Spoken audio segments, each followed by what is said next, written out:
Ready? You do our prayer? Sure. Hey, how are you? Good. Start with the pledge. I pledge allegiance to the flag Of the United States of America, and to the republic for which it stands, one nation, under God, indivisible, with liberty and justice for all. here. God, thank you for the opportunity once again to meet and do the business of the county. We ask that you be present in the meeting and that you guide the commissioners and give them wisdom as they make decisions in the county. We ask that you watch over our county employees, protect them. We ask, Lord, that you to be present in this county, your presence be known. Pray in Jesus' name.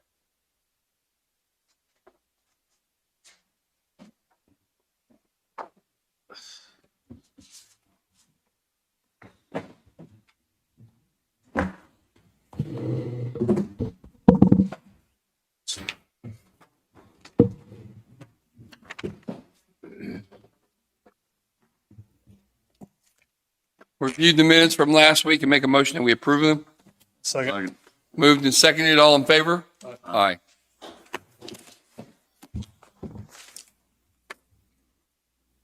Okay, I have actually 3 sets of claims for you to sign, but one of them is the claims for amount here. $1,461,559.80 that was approved by email last week. So that one I believe is.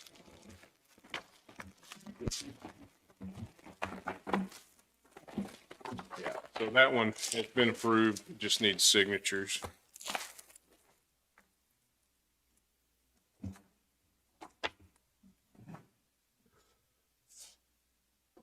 And then I have 2 sets of claims for today. The main claims run was 345, 227.47. And then we discovered right after they printed that we'd missed a employee benefits payment in there for taxes that didn't get put in. So there's a separate special one there for 13,499.06. That was our 941 You need tax. separate motions or one? However you guys You can want do to it all do in it. one motion. I'll make a motion, we pay the claims. You need the figures again, or David's got to be in. They're in the minutes, so if you. you need them? Okay. I'll make a motion, we pay the claims in that amount. Second. Moved and seconded, all in favor? Aye. And then I have one, it's actually an ad that was a escape tax on a jet ski, one they found. So it's order number 2020-206. For an ad, an amount of, let's see here. Be down to, about It's just 2320. yeah, it's adding 23.28 in tax. $23.28. I'll second it. Moved and seconded, all in favor? Aye.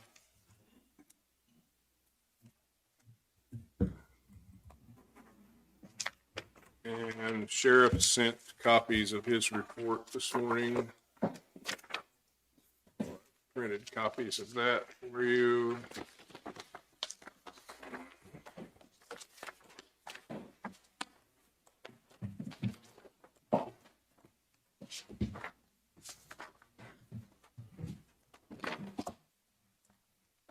All right, Bill?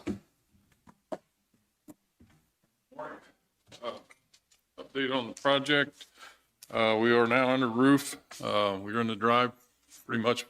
There's a little bit of coping, flashing and things like that, scupper holes, but for the main part, we are in the dry. So that's a great milestone to achieve.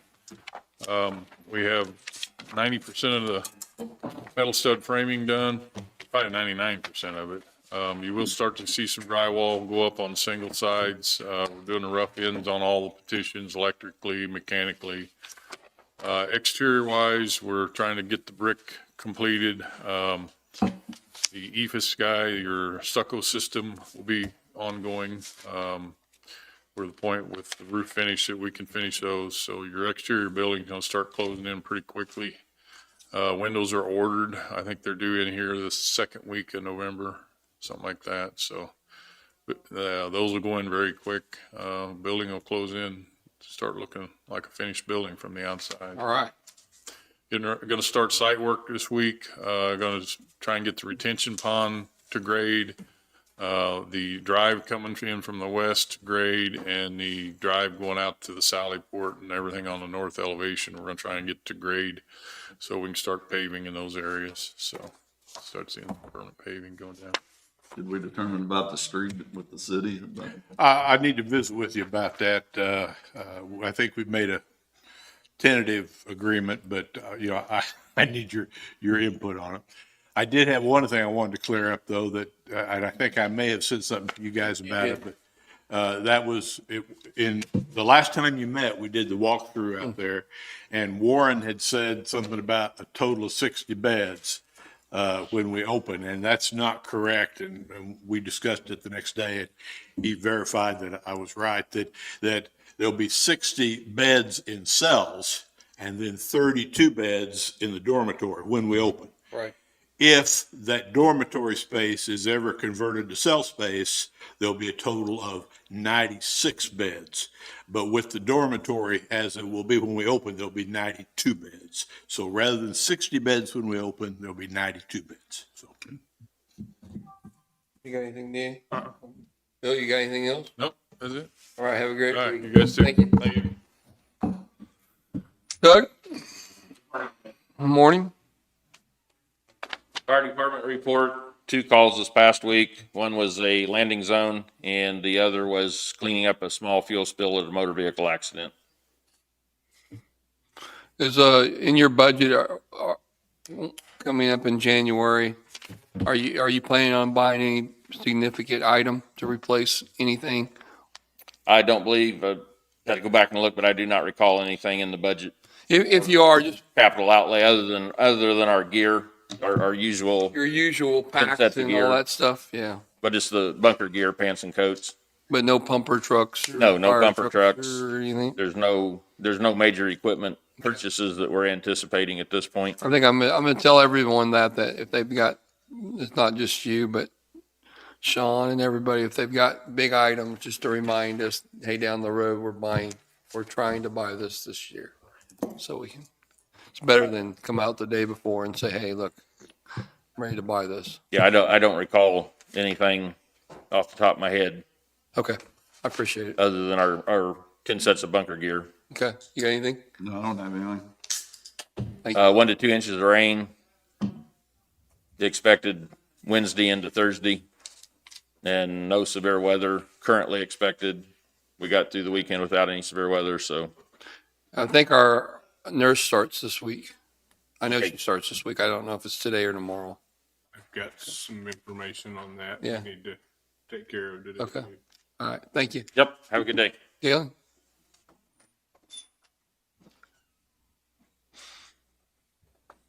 Good morning, Galen Anderson with American Medical Response. Numbers wise for this month, we're at 54 transports for the whole month. Trending wise in the past 7 days, we've had 15 transports. So it's been a relatively busy trend. We have some good news you might have already seen on the Facebook page or whatnot, but the much anticipated supervisor SUV is now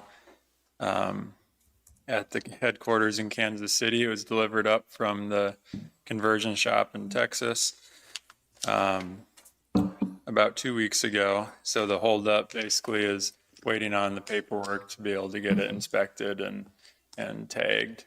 That usually follows a few weeks after the actual vehicle comes, which we'd love for the paperwork to come at the same time, but we just got to wait for it. But that should be coming this week, hopefully. And then we'll move forward with getting it inspected and a temporary tag so we can get it to the shop in Topeka that installs the radio and the AVL modem for its data and our safety drive cam system that we have in our vehicles and all that. And then it'll come down here and pretty quickly be put into service. So very excited about that. It's going to serve us well. I'm really glad we got it before some bad weather comes in. It's a Ford Expedition Max, four-wheel drive, has some good all-terrain tires on it. So and it has the capability of having a gurney installed in the back of it. So our supervisors will be able to go off-road into the lake communities in the worst of weather and get patients out to a road to get them loaded in an ambulance. So that's going to help a lot. Good. Yeah. So happy to have that. And of course, once it's in service, we'll bring it around and let y'all take a look at it. Nobody gets to drive it, but you can look at it and touch it. I've been working with the sheriff, and I just want to commend him. He's been really proactive on a project that he brought up. You might recall, for the longest time, the ambulance crews have functioned on 2 radio systems. The county system, which I believe is a UHF radio system, and then our 800 radio system, the AMR functions on, and it's kind of cumbersome for the crews. So they get dispatched by the county on one radio system, then they got to pick up a different radio to communicate with AMR dispatch, so they know where they're going and what they're doing. And so that's been kind of double work for the crews. So Sheriff Friend realized months ago that with the new system or new computer system or CAD system that they had in place this year, they have the technology to be able to patch those systems together essentially just with some programming. So even though they'll still functionally have 2 systems, they'll be able to operate like it's one system. And so county dispatch will be able to patch in the county system with the AMR 800 system so that fire, sheriff, ambulance, AMR, dispatch all hear the AMR ambulance getting dispatched to calls. And so it'll save a lot of work for a lot of people because AMR dispatch will get all the information without the ambulance crew having to tell them when they're trying to get in the truck and start responding emergent to the calls. So it's really going to streamline things for sure. So that was really great, and it was just because he was proactive to try to improve that for the ambulance crews. So that'll be going in place. I imagine probably in the next few weeks or so. And then I was just hoping to get what the Station 2 physical address will be, so that we can start making the changes that we need to change for our DEA pharmacy license and different things like that for the physical location change. I think Pam can probably get that, can't she? Yeah, I may be able to find it here. Let me look. Okay. How far away from putting that in? I think Sean said, well, I know the doors aren't in, the big door is not in. But he thought within 2 weeks. I think that's when it's got to be done. And is December still kind of a rough estimate for a move-in ready date? Yeah. Yeah. That'll be a nice Christmas present. Have you been in it? Have you walked through it? I haven't been inside it, no. The guy over there, I think is Nathan, is doing, I think that's the right name. Okay. Just, you're welcome to stop by there and Okay. let Excellent. him know. Yeah, I'll poke my head in. So this was what used to be the Senior Citizens Building in Racine, correct? Mm-hmm. We have that already on our insurance schedule at 118 North 4th. There you go. Does that sound correct Yeah, for it what it does. is? 118 North 4th Yeah. Street? Yeah, it would be. It doesn't know Maybe. the extension. Just 4th, yeah. Yeah. And that's in Lacey. Lacine, and it's 66040. 66040. And All right. Joyce just sent me a message confirming that. She Excellent. was listening, so. Excellent. Thank you very much. And then I had mentioned about a month ago or so, but here in the beginning of November, we'll order the cardiac compression device that we have budgeted for November for a capital expense. And And then the rep will come down and do training with our crews, so everybody knows how to use it. And that'll be on the supervisor vehicle so that they can take it to any cardiac event that it's indicated, that its use is indicated for. So, and when we have that, I'll bring that by too, and it'd be a good piece of equipment just to kind of demonstrate, so you guys have a visual of what we're able to do with it. And get with Sean, and when he does his final walkthrough for that building, well, maybe when you do your punch list, it would be a good time to go through it and see if you notice anything that you think you can't Sure. live without. Sure. Okay. We'll let you know if you can live without. Sure. Right. You'll be fine. Sounds good. Thank you. Thank you. Yep. All right. Have a good week. So while we're on medical, I asked Amanda, who's kind of filling in until our nurse gets here this week. We're happy to have her.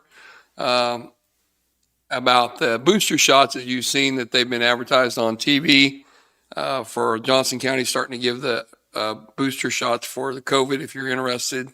And they're going to put together some clinics here. She thinks at least that's what they'll have to initially do to get people vaccinated. There's over 100 on the list that want boosters already. So those dates and plan and dates is not exactly set yet. So that'll be like one of her first things that when she gets here this week, if she's coming this week, right? We've got her coming in tomorrow to do her paperwork and drug test, and I don't have a definite start Okay. date, but somewhere within The week, you think? week or the first of next Okay. week. So those boosters will happen as soon as she's all set and ready to go. Good.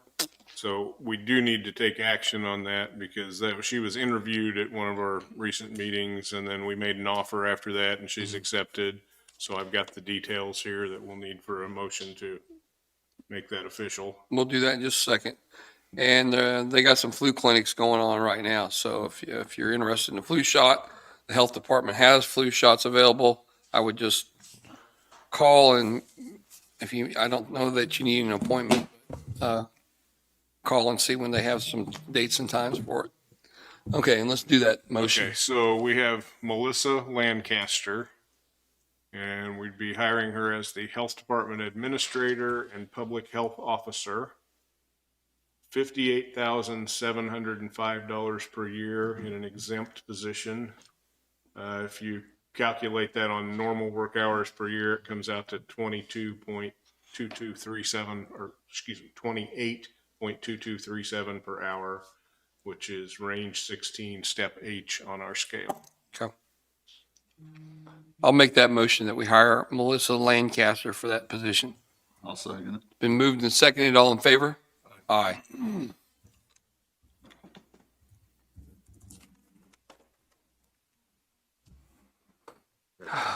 I have Janet's reports. Instead of coming over, she sent them with me unless you've got. Yeah, let's do it. She needs them, or she needs to come over, so there are copies.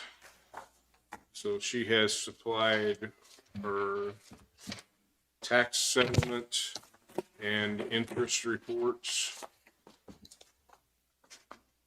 Don't believe there's any action necessary on this. It's just reporting to you. But the top page there is her interest for the quarter, and she compares it to what the interest was a year ago. Several pages after that get into the tax settlement, which is what she has to do at the end of the tax year, which is wrapping up right now. This is also when her term in office starts. I actually swore her in last week before last on the 12th, I believe it was, because treasurers start at a different time of year. So she's been sworn in for her new term. And then the back page that you have there is the record of the delinquent real estate and personal property taxes.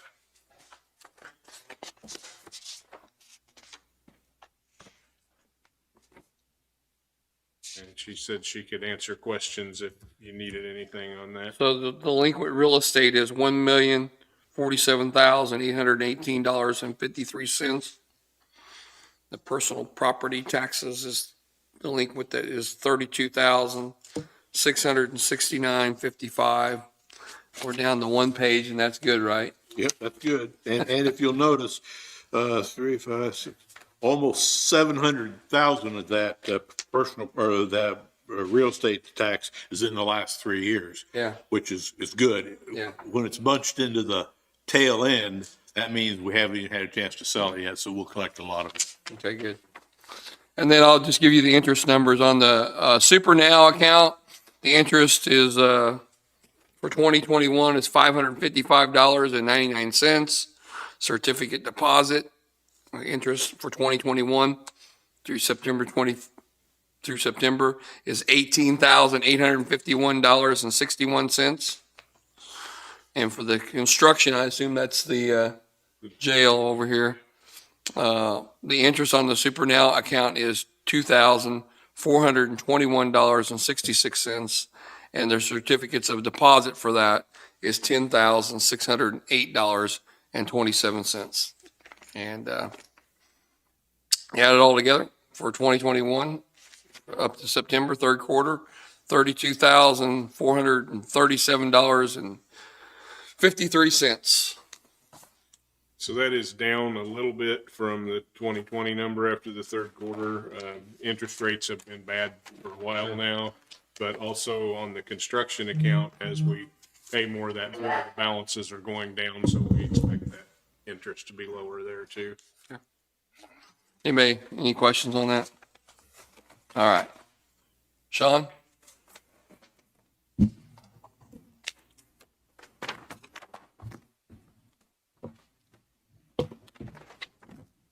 Good morning, Sean West, Public Works Administrator.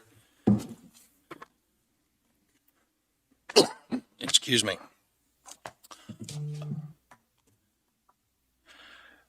I finished up evaluations, got those over to the clerk's office. I have a request from the city of Pleasanton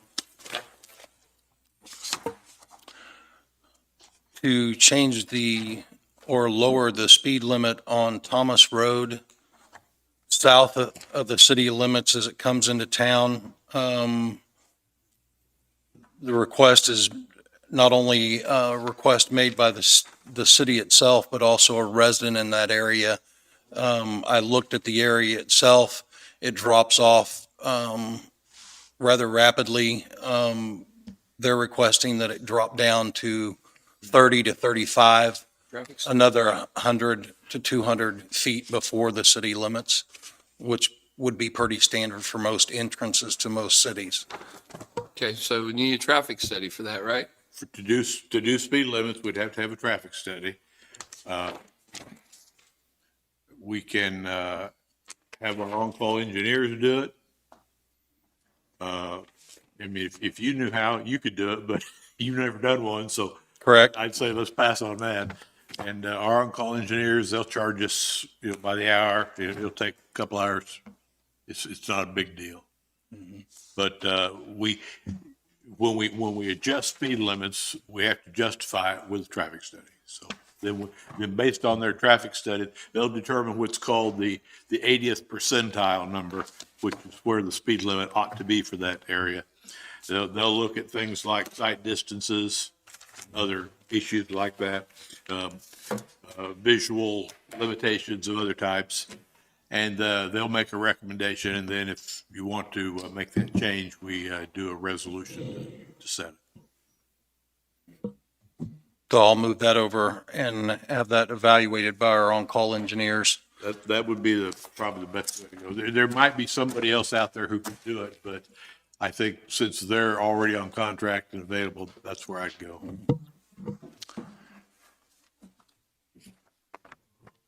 I will need to talk to you about the storage building out back, but Gary and I talked about the drains and capping those. Those should be capped and covered possibly by the end of this week, maybe mid-next, depending on weather.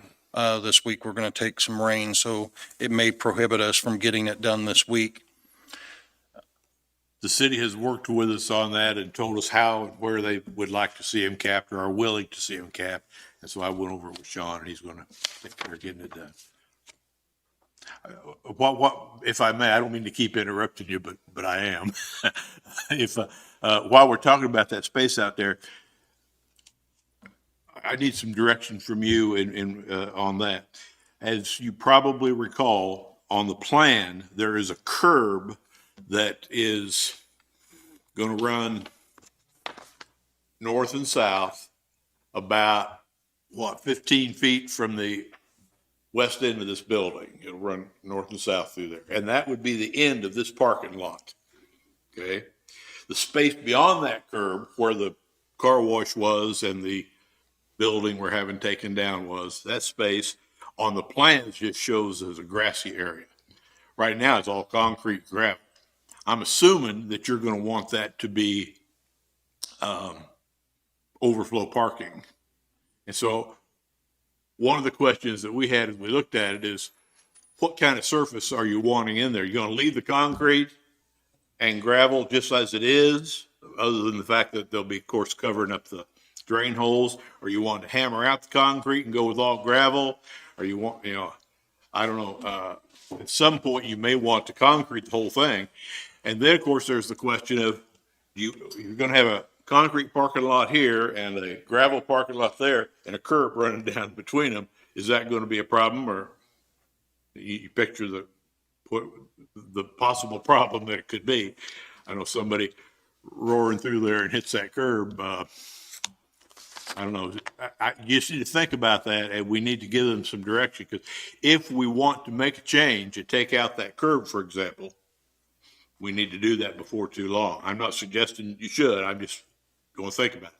If we're going to hammer out that concrete, the time to do it is when we're doing I think the time to do it is when we're doing the drain capping, because that's going to involve digging some holes anyway.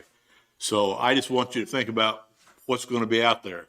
Is it, if we want to dig it all out and put grass in, we can do that, but that's not my understanding of what you want to do. Okay.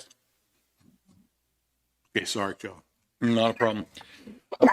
Road and Bridge been working on roadway, culverts, mowing, and boom mowing. I've handled a couple of complaints about grader operations and been in contact with some residents on 900 Road in reference to some dirt piles and things. We're edging out the roadways, trying to widen things, and it's caused some confusion and a little bit of frustration, but I think we've got it worked out. I'm waiting on one more bid for the bridge inspections for next year that I'll bring to you as soon as I get that last bid in. And I brought Jeremy in to talk a little bit about, I believe it's Unit 210.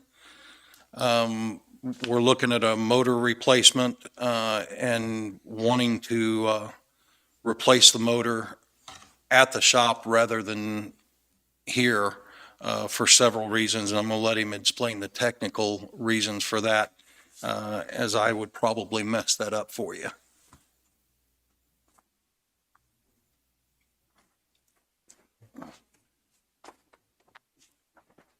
The numbers.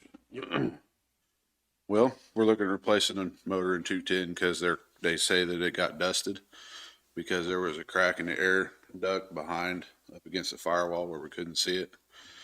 And it got dusted is what they're calling it. Like, it's when dust comes into the motor and it destroys things and takes the rings out and all kinds of stuff. It causes a lot of blow-by. And it was causing a blow-by code, which was, it would run for a little bit and then it'd shut it down. So it didn't do any more damage. Well, when we took it up there, they determined that it's a blow-by code. So they're saying it needs a motor, and whenever it gets dusted, it comes in through the turbo and, take the bearings out in the turbo and everything, and it gets it into the oil system, and, so it needs a complete drop-in motor. Well, we can get a motor through Cummings for, they quoted me $29,792 for a complete drop-in for us. But then I went out and got 3 bids. One through Freightliner. It's $40,386.47. And then You still talking about the engine? the engine, a complete, Right. well, that's for Is them, that installed? that's for them to put it in. Okay. And that's for their warranty and everything. This with the, from Cummings, You're gonna do it. that's for us just to purchase the motor. Mhm. After we get the motor, that's not counting oils, antifreezes, and then you got to hook it up to the computer and sync the turbo and the other computers to the computer in We the have the shop. capabilities to do all that if we chose to. No, we would have to call somebody in. Okay. To, What's this engine in? What? it's in a dump truck, Dump Unit truck. 210. So, I mean, we're looking, it would cost us roughly probably around 38,000 by the time we did it. And then the warranty, that they're going to provide would be, it would be worth it to go What's ahead. the other two bids? The other 2 bids are, let's see here. I think this one here is Cummings. Cummings themselves putting it in. And it was, where's the, oh, there it is. For Cummings to put it in, it was $47,577.94. Okay. What's the other one? And then the other one is Custom Truck. For them to do it was $59,181.27. Could you give me the Freightliner number again? The Freightliner number is $40,386.47. And the truck is currently at Freightliner because they took it up there to figure out what the code was. Right. So How did we get to that?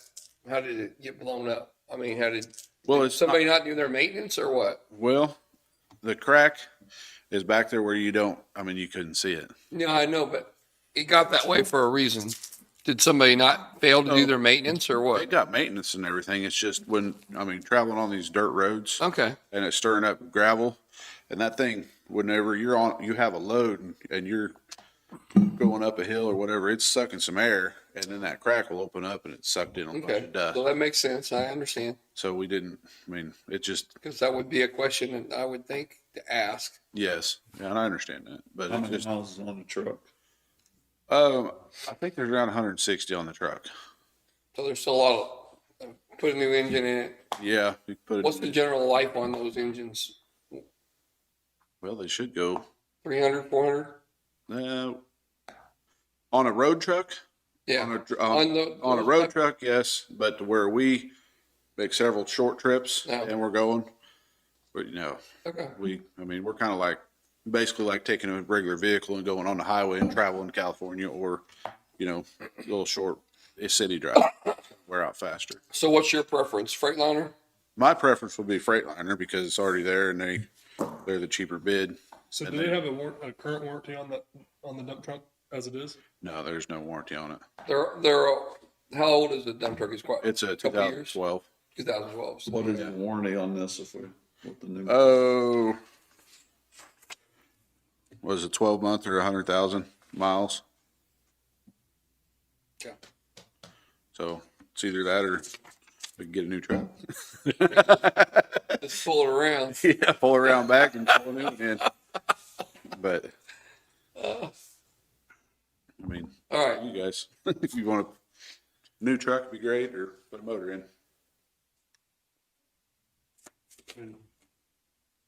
We gotta have a dump there, don't we? Yeah, we gotta have it before winter. It's one of our spreader trucks too. So plow truck and spreader truck. Sean, where's the money coming from? What account? That's your job, buddy. Thanks.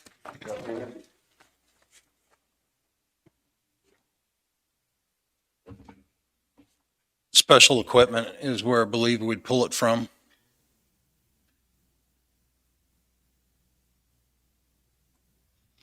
Is there a way to buy like an extended warranty on that? I mean, it seems like 12 months is a long time for a brand new diesel engine. I mean, I would have to ask before we made an agreement with them if there was an extended warranty option. I didn't have one listed, but I'd have to find that out.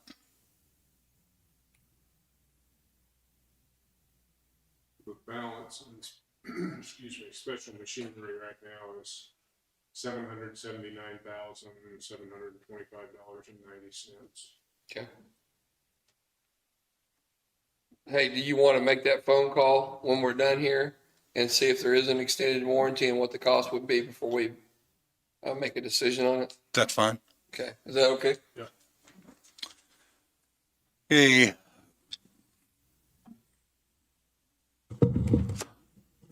We refueled at the airport. Bettis, How many gallons did we get? We fill it up? When it's like a 5,000 gallon tank or something? it's a 6,000 gallon tank and I believe we filled it up. I would have to check with Jessica on it, but I believe we took a full load on it. Bettis should be done today with the asphalt, if not tomorrow. Striping will be done by the end of next week on our asphalt projects up near Parker. How many miles did we do? I'd have to look at the original contract. I'm sorry, I don't have it. I Could think you look and tell us when you're done here? I can. We had discussed hiring a part-time marina clerk to help Sherry out rather than replacing my full-time position this winter. I'd like to go ahead, Morgan's ready to advertise that, but I'd like to go ahead and advertise that between 1060 and 1293 an hour, depending on qualifications to get that position filled, to get Sherry some help so that they can take leave or vacations, because currently there's only 2 of them switching off to keep it open. Anything on that? You okay? Yep. You all right? Go ahead.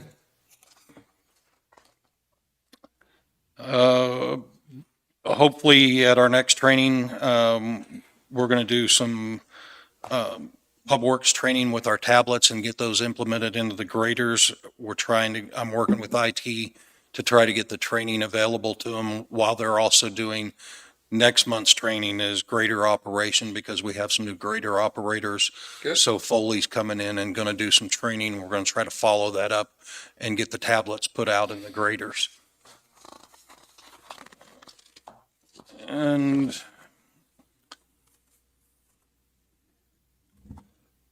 lacing project, should have a walkthrough today or tomorrow to do a punch list, and should have a final walkthrough possibly next week, depending on when the garage door comes in. I looked at the flooring for Pleasanton AMR. What are you gonna do with that? I'm sorry. What are you gonna do with the middle floor? The carpet as you walk in? Are you gonna clean it? Yes, that's the plan at this point. Okay. I won't know until it's cleaned. How much is still owed on that project? Are we waiting until the very last punch list to pay him out? No, we've got a, Not like a retainer? yeah, we got, From each stage. yeah, we've retained something from every progress payment.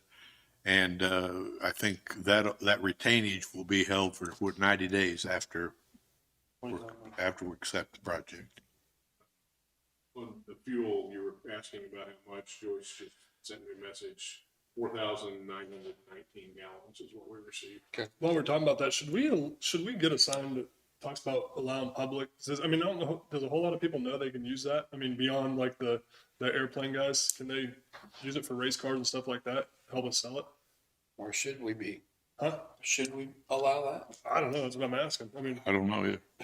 I'll look into it for a week or so. I can look into that, but I'm not for sure what all See Danny start- uses are appropriate for that type of fuel. I'm not familiar outside of, Be racing down Airplane. our strip.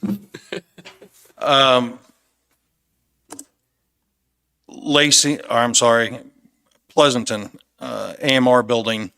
We were asked to look at the flooring in it, measured it, and we were able to get a, bid on the flooring to put it in. It's going to run us about 23, 27, to put, flooring back through all the carpeted areas in that building. You putting laminate flooring down or what are you doing? Yeah, well, in that building, we would do carpet squares so that we could replace them as they were damaged. Rather than the glue down carpet that they've got now. and that's what we've looked at because the laminates were quite a bit higher than that. So, and then the flooring at the courthouse for the bathrooms, without tear out, we'd be doing the tear out and pulling the fixtures. But less tear out, it would be, 4718. You had something on that, just clean it, right? I think so, because that's my opinion. I mean, we, with us still having, not knowing what we're gonna do over there, putting a whole lot of money into that bathroom. I mean, obviously we gotta upkeep the courthouse regardless of what we do, but I don't know, I think it's had a lack of being clean, in my opinion. I don't know. We actually took a tour through there, all the commissioners, one day when we went over to the attorney's old building. And that's kind of what we looked at and said, why can't we just clean it anything? I'm talking about the bottom floor. The bathrooms in the bottom. Correct. I don't see where we need to spend $4,700 and replace it.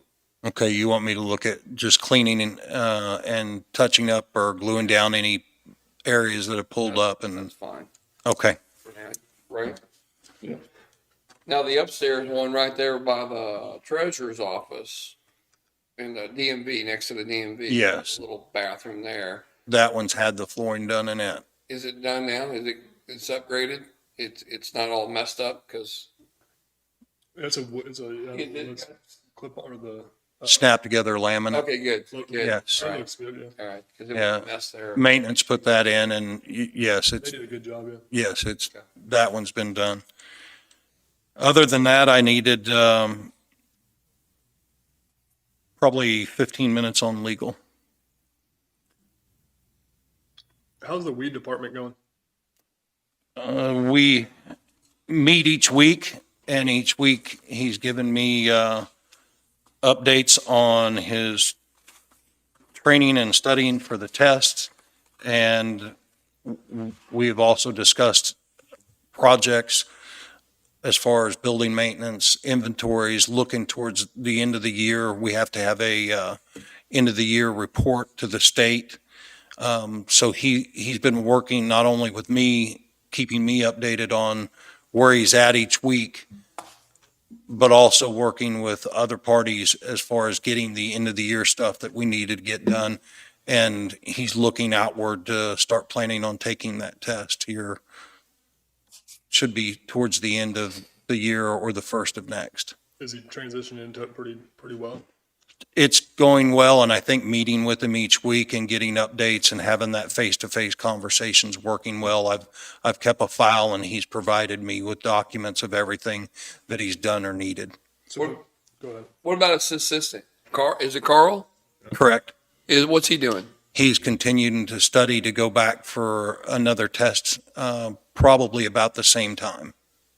But he's working at the transfer. But no spraying. Well, there's no spraying now anyway, but nothing's being done. They're studying that. Is Carl still working at the landfill? Yes, Okay. And- but he's been continuing to work on that in between operations at the landfill so that he can be ready to test at about the same time. Okay. And then once they get their license and that spraying starts in the spring, that program that we use that Jackie had purchased and been putting in how much gravel we use and how much grading hours and all that. What's that called? Works. PubWorks. Oh, I want that program to continue on with our operators using it and with these with our noxious weeds too. If that program doesn't work, then there's got to be a program that does work. And I think you can work with it. You may just have to rename something in it, but the noxious weeds, it'd be nice to know that we could see up there on the TV, on the scan, once a month, what roads have been done, verified. This side of the county's been sprayed, this side of the county's been, the roads have been maintained, and this is how much gravel and everything else. It's there for a reason. We got it. And we need those. The biggest value of it is when there's a natural disaster, of course. And then we're asking for money from the feds, from FEMA I mean, it's happened 3 times since I've been here. To document Yeah. the reimbursement. So it's important that they keep using those programs, not let it die. So, And that was the training that I was talking about with the grader operators. We're going to follow up with the tablets and try to get those in the vehicles, and implement that uses that program. So we're going to try to get those in the vehicles so we're not continuing to use duplication and handwriting and Right. entries, that we can get it in a data platform that we can move around. Is he reaching out to learn the operation of the spur rigs and with the companies or? Yes, he's reached out to the company, and I cannot tell you what the name of it is, but he's also reached out to them for the truck operations so that he can do training with them on the vehicle itself and how it was set up. all right. So we're all in disbelief that, well, I am, and see if this will actually come through, because this is our 5th noxious weed guy since I've been here. And Like I said, every week we meet, and I think we're tracking well, and I think he's on track, and he brings his concerns to me okay, weekly. So I think we're trying to correct some of the communications issues of the past. all right. Have we already moved the mowers over to him or not? Not yet. I'm sorry? Mower guys, our mowers.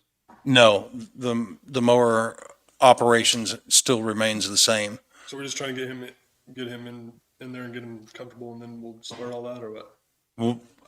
After he does his testing, then I'll get with the shop foremans and him as well and make a determination. I think we discussed the possibility of moving mowers under him in the off season, but also the possibility of just, instead of changing that many mowers, the possibility of, like we do his assistant, moving him out to the mower.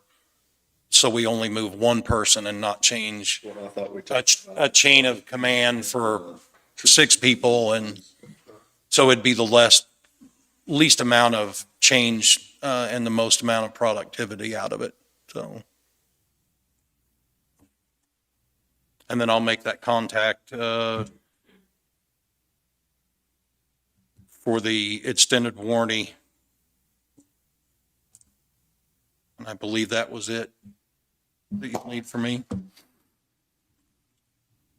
No, I think the commissioners, we as us 3 need to get together and give you a list of our priorities for future funds. If future funds come out for different projects from the feds, something will happen. They'll grant some money somehow, because they're working so hard at it now to take some more tax money.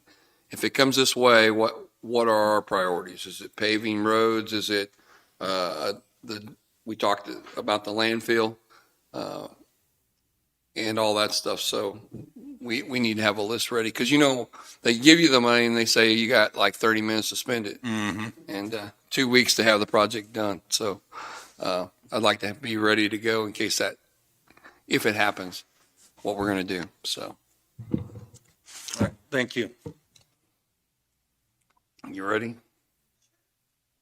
Hold on. Ma'am, did you have something you wanted to talk about? Well, good. All right, come on up. Here for the entertainment. Wow. Must be a boring day in Mountain City, Kansas.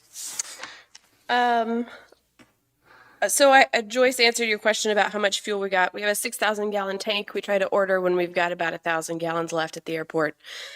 So we ended up getting a little less than 5,000 gallons, 49.19, last week. And we were able to, we put out a NOTAM that we were out of fuel because it was so low that the pump wasn't pulling fuel out. So then when we got fuel in last week, we put out a NOTAM that, You like saying that word, don't you? I do. We got to put one out that we had fuel, and that we actually had to increase the price a little bit. It's going for $4.50 now because this tank of fuel was higher than the last one. We've ordered late September, early October for the last 2 or 3 years. So it's been pretty steady. I'm hoping that with the NOTAM system in place that we have now, that we'll be able to sell that fuel faster. We've got it out there on more websites that we have fuel, so we're doing some more advertising for that. So I do hope that that'll help it go faster. While we're talking about fuel, Danny had a question that I think, About race cars. about can we sell this to someone other than a pilot? I mean, we don't care what they use it for. Right. The question is, can we sell it to somebody else? I don't want to answer that question without doing some research, so I'll try to come back with that next week. I had no responses to my request for qualifications for the airport business plan and operational procedures. So I'm going to try to do that in-house. I'm going to get with some local airports and see maybe if they'll give me copies of theirs, and try to work with. What's your committee say about that? Is that what they want to do? Well, yeah, that's the next step, is to try to do Never had that an in-house. outside company reach out that wanted to help you, is what you're saying. No, I sent it. So the state has a list that engineering firms can request to be on. The state doesn't sponsor it or anything. They just provide the list.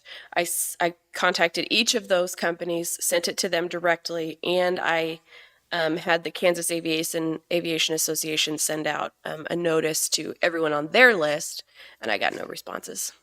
So I was pretty disappointed in that. But we'll switch gears and try to do it in-house and try to make it work anyway. And I was supposed to have an economic development meeting last week, and I couldn't get a quorum, so we didn't meet. We'll try again in November.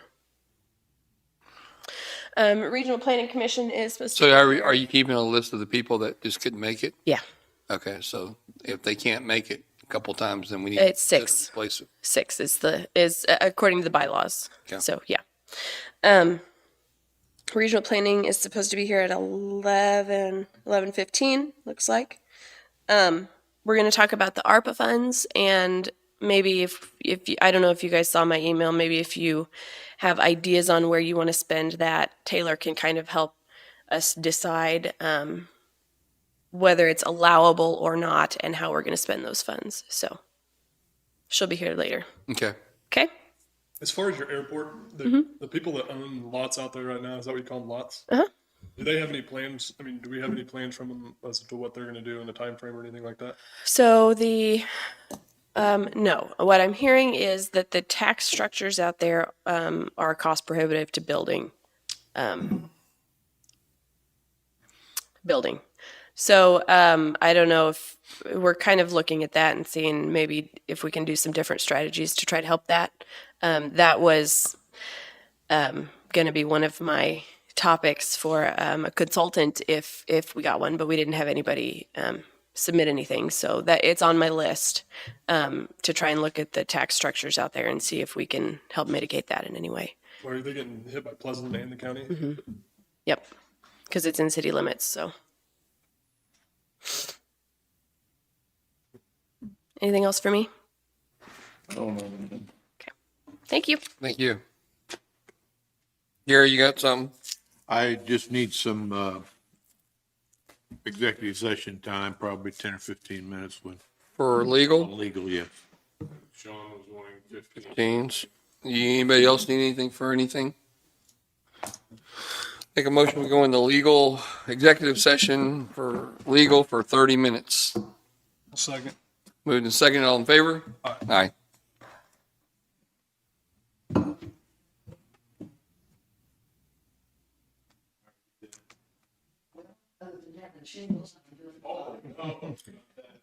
You didn't get your shot?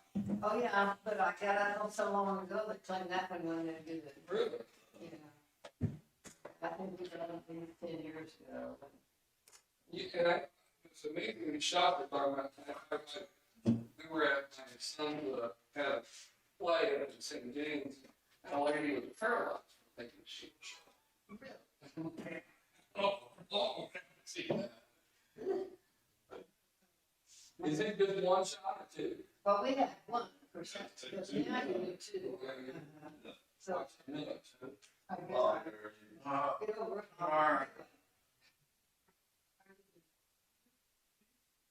It'll talk.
Actually, this isn't from the executive session. This is just a follow-up on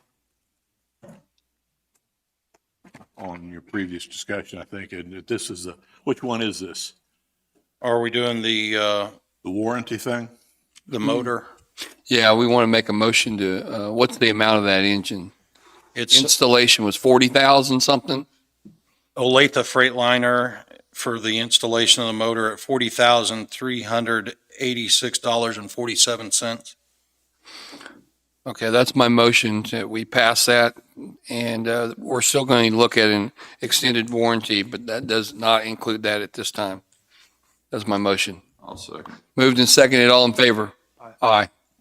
And then the offer to buy the storage building. Okay.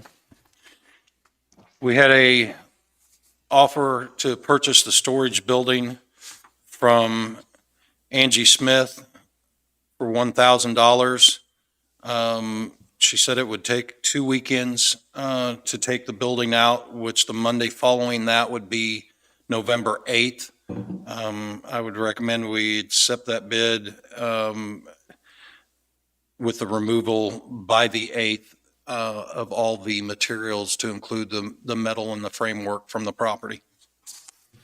Okay, and just for the public's information is that those bids had closed out and there was no one. This bid came in late, and the county thinks it's better for somebody else to take it that can use it than to put all of our man hours in it to have it removed or hire someone to do it. So my motion is to, David's got a motion prepared if you want to hear it. go ahead. What I had was move to accept the offer, or accept an offer from Anthony Smith to purchase, tear down, and clean up the storage building behind the annex for $1,000. The project must be completed by November 8th, 2021, and Smith must sign an agreement and liability waiver. Okay, that's my motion. I'll second. Moved and seconded, all in favor? Aye. What else you got? That, I believe that was it for me. Okay, thank you. Jerry, you got anything? Nothing else. We should have someone from QuickCom. Quick, and then Jessica. Is Jessica, I don't know if her people are here or not, but she had someone from Southeast Kansas Regional Planning. What's QuickCom? the internet thing down in Iola, I think? I think they're wanting to probably expand into our area a little more, and I would guess looking for some funding, but Sure. I think it would kind of fall in with that Regional Planning Commission discussion that we're going to have today too, I think. So I was talking earlier about future projects, if there was any, and if there was some funds available, like it happened with the health department, those funds came down. We spent that on them, and they had to be done at a certain time. But future projects for the county in the event that President Biden gets his way and the $2 or $3 trillion budget gets passed, and here comes all the money, and you got so much time to use it, and what are you going to do with it? At least to have those ideas, what we want to do for the county to prioritize. And I think that's important to us if we're going to do anything like that. So would it be for roads? Would it be for, what's the project down at the, what was it, The walking trailer, walking the floor. walking trailer? Would that be something we'd want to use funds for? Not use it for anything. You can send it back, but if there's something that we know we can't afford, and we think it's very beneficial to the county, and to me, it's paving roads that we can, if we can get funding for that, it would be very beneficial. Instead of, we got 600 and some miles of road, not very many paved. And there's some good areas that we could, small patches, a mile or two that would cover 20 or 15 or 20 houses at a time. And we do have funds that have come in now on the ARPA program, which is the Recovery Act. We've got a check on that already. We get another one next year. And that, again, is some of what Jessica and the Planning Commission want to talk about is, I think, how those funds can be used and what we can do with them. So I don't know all the details on that. Yeah. I have not. What was the amount of those funds, wasn't it? 500,000. Total. Yeah, I think, Two checks. we'll get two checks that are The total was about one point Oh, okay. I'm one sorry. point nine nine million. million, somewhere in there, and it's coming in two checks over 2 years. But yeah, I think we'll get some more information on some of that today when they come That in. would, yeah, I just want us to be ready in case it does. Some other funds come down. Has that got a deadline on it too? Of when I projects think gotta- there are deadlines, but it's not as tight as what the Spark funds were Yeah. last year. It goes out over a, what, 4-year period maybe or think something so, even. yeah. It's, And, your regional planning commission will have all that information for you later. Roughly, what does it cost to asphalt a road? Well, Miami County said they did it for 65,000 a mile, and we figured here last time we figured it's about 85,000 a mile for just convert it from gravel to paved. And the thought on that process is, you know, if you can upgrade your roads, you have a likely more people will increase the value of their home, and it will also entice people to move on to paved roads more so than not. And I'll give you an example. The road I live on, the highway next to the old highway, I moved there back home in 2008, and it went till 2014 before it was anything at all done to it. So that means there was no maintainers going up and down if it was gravel, no maintenance at all other than that. And then they did an overlay 1 year on both sides and all the way down through Pleasanton and everything. So I don't know what the maintenance is afterwards. How often do you have to overlay them? I mean, That's what I'm saying. Mine went from 2008 to 2014. So Wonder what the average yeah, is. I don't know what the average would be.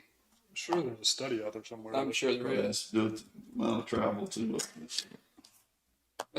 Just having those designated areas in each district is, if the potential funds was there, what would you pave? You know? Did you have something else? Apologize.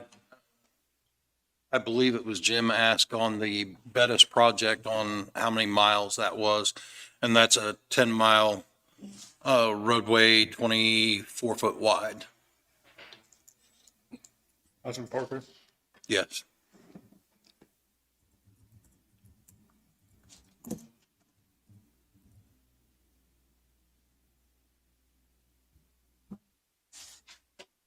Yeah.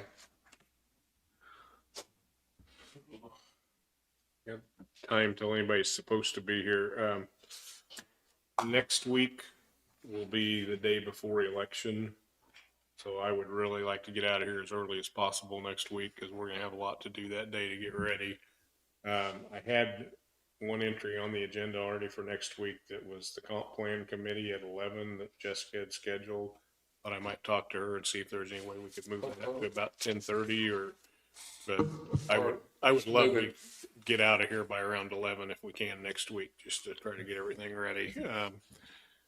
So far, we're seeing a real low turnout on advance vote for this election, and I don't expect it to be much better at the polls, but we still have to go through all the processes, getting everything out there and set up and ready to go. Are those, I don't know if they're made available on the website, on your website, who's on the ballot? I'm not sure if we've got them out there or not at this point. We can, and I have to look to see where we're at on that part of it. But we did a couple of days of advance voting in the office last week, and very few people have come in, but there are almost no races on this election. Yeah. So it's going to be a very, very low turnout. Turns out to be a very expensive election for us for no more voters than we get out. You got anything, Dan? I got nothing. You need me for this, Oh, yeah. We don't need you. that's a, Hey, I guess we'll just take a recess. We have to, because we're sitting around and look at each other. We'll take a recess till 11 till we have our next group of people coming in, which is, what's it called? Quick comment. Quick com. Group coming in for. I'll make a motion. We go to recess till 11 o'clock. I'll second. Moving second, all in favor? Aye. can't talk. It's county business during this period. I'll just start drinking.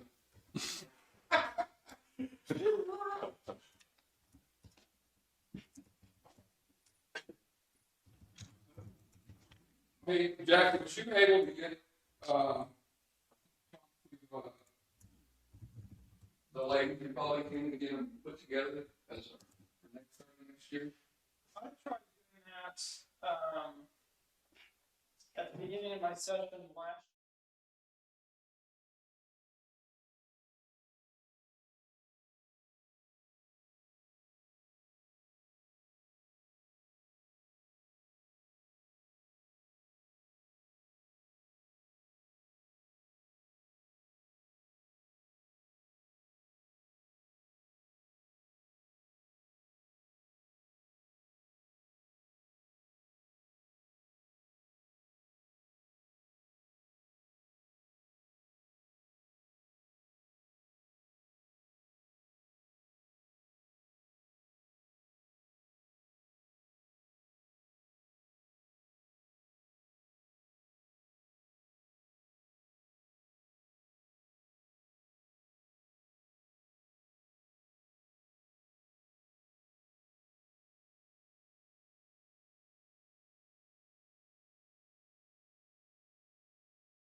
Just about to say, now if we get Rick back, we're ready to go.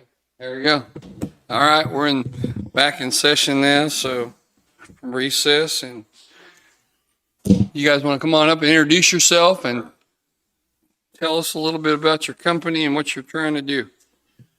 I'm Eric Vogel with QuickCom Communications. This is John Terry. John Terry's heads up our business development division. And what we're here to talk about, we've been working on a proposal here for the last month or two. We finally have enough information here. We wanted to come and talk to you all about it. We've been talking to several people that have been expressing concern over internet coverage in especially the western half of the county. So what we've done, and then kind of in relation here is, ARPA funding has also kind of brought this to the forefront of the conversation. We're talking to probably a dozen, maybe 24 counties and quite a few cities about using ARPA funding, which can be ear tagged for broadband expansion. So that's kind of what we're here for. More than anything, just wanted to introduce ourselves. We don't have any, we're not at the point yet, I think, where we need firm commitments or anything, but just kind of letting you guys know what we're doing here and kind of see what the next steps are. So I'll just do a little bit of background about QuickCom. QuickCom, we were started in 2010 as a merger between two smaller companies. Down in Allen County, our headquarters is in Iola. And since 2010, we grew from basically, about 300-400 customers to today we service 50 counties in Kansas, all the way out to Dodge City, up around Topeka. So that just exponential growth. That's mainly been on the wireless side.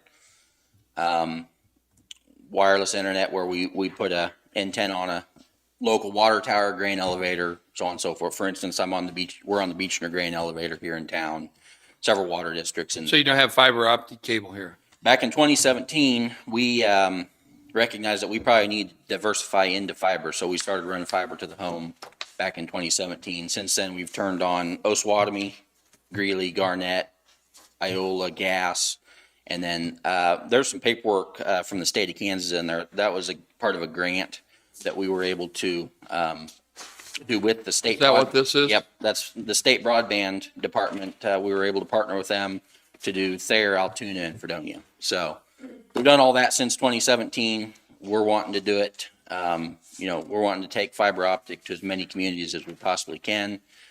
One of the advantages QuickCom brings to the table is we do all our construction in-house. All our engineering is done in-house. A lot of times engineering is a real expensive part of the project. We have an engineering team that's kind of drawing up these numbers. One of your papers there in front of you is kind of our proposal. We would call that probably phase one. Where's that at? Which one is that? This? Yep, that right there. So we'd be looking at bringing fiber to every home and business in Parker, Centerville, and Blue Mound up front, as well as the middle mile to get between them. So that Wouldn't venture off of this route going out into the country.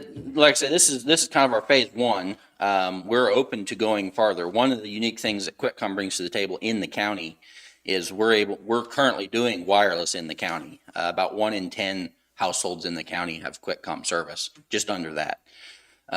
And it's primarily in the western half of the county, although we do have pretty good concentrations in, especially Lacine and Parker, Lacine and, what's the one down south? Prescott? Mm-hmm. So, we do have pretty good concentrations in those towns, but most of our customer base is on the west half there. We would continue to do that and expand that growth to the county outside those communities. But the fiber takes care of the people in town. And then it also bolsters our wireless network because we're able to get much higher bandwidth out to our towers. So these amounts here, where did you come up with these amounts? Like I said, our engineering team, those amounts are based off of past projects that we've done. That's not I would not call those numbers fully engineered, but we're very comfortable with those numbers. And that's basically the cost that we've done it before to some of these other projects I mentioned. So in the Blue Mound area, the amount you got listed here, is that just in the city of Blue Mound? That counts the city, city limits of Blue Mound, and then that number also includes the middle mile between, say, Centerville and Blue Mound itself. Okay. So total, how many houses do you think? You know, I have that number. I don't think I brought it with me. I'd have to dig into it. It's every household in those three cities. How does territories work with that? You know, you've got other companies got territories. You're saying that you're involved in Lacine, but Peoples is involved in Lacine. Right. So we are Very deep in there. Peoples is an ILEC, and it'd be the incumbent local exchange carrier. They have that territory around Lacine. We are considered a CLEC, so we're competitive local exchange carrier. We are not. We can go build wherever we want to build. We're a competitive company. We don't have fiber optic in Lacing. We do not, but we could. It doesn't make a lot of fiscal sense to do so, since there's already fiber optic there. One of the things, being a CLEC, we can bring, we offer internet, phone, and by the end of the year, we'll have TV service as well. So we can offer all those in these three towns that we're going to. Do you have the same monthly charge for wireless or fiber optic? Same monthly charges. You'll see in your two comparison sheets there. The only thing over wireless is we can achieve as high as speeds. So our fiber optic is gigabit. I will say our equipment that we put in is capable of much higher capacity. We put in 10 gigabit capable infrastructure. Currently today we're offering gigabit. If you compare that pricing right there, I would say we are by far the most competitive in the county as far as speed and price. So. And then the wireless, we recently upgraded our wireless service so wireless customers can get up to 40 megs today. We've been at the forefront of technology to be able to deliver as fast speeds as we can over the wireless. So our concern is fiber optic cable. Mm-hmm. And I think that's what if we're going to use our funds for that. Right. Well, and I will say our research on ARPA has led us to believe that ARPA, if not completely requires wireline, it heavily encourages that it be fiber. So we're on the same page there. Okay. We are not asking for any funding, ARPA funding, to do wireless. I mean, how would you determine drops down to this route to get the people along there? What would you do? So what you're talking about there is fiber to the farm. This proposal would not include any connections along those routes. This is only in town. Now, that being said, we feel the federal government is going to drastically increase funding for getting fiber out to these far-flung communities.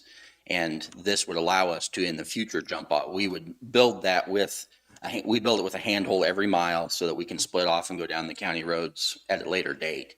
We'd also build the capacity up to where that's doable.